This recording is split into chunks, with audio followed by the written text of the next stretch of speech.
2 বছরের কারাদণ্ড এবং আর্থিক জরিমানা। জুম্মার নামাজ না পড়লেই জেল। ধর্ম পালনে সরকারি আইন চালুর বিস্ময়কর ঘটনা। শুক্রবারের জুম্মার নামাজে অনুপস্থিত থাকলে এখন থেকে কঠোর শাস্তির মুখে পড়তে হবে মুসলিমদের।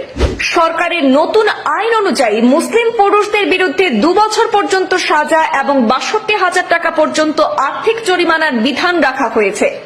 ধর্ম পালনে মালয়েশিয়ার তেরেঙ্গানু রাজ্যে এমন আইন চালু হওয়ায় বিস্মিত বিশ্ব।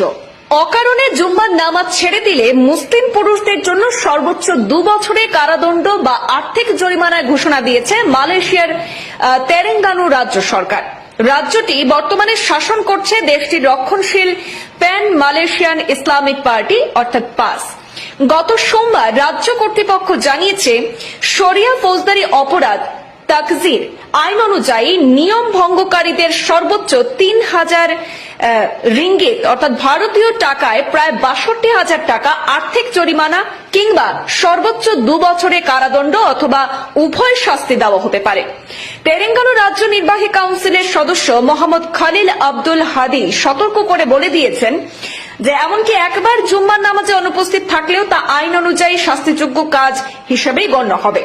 প্রসঙ্গত, এর আগে টানা 3 সপ্তাহ জুম্মার নামাজে অনুপস্থিত থাকলে শাস্তির বিধান ছিল। তিনি আরো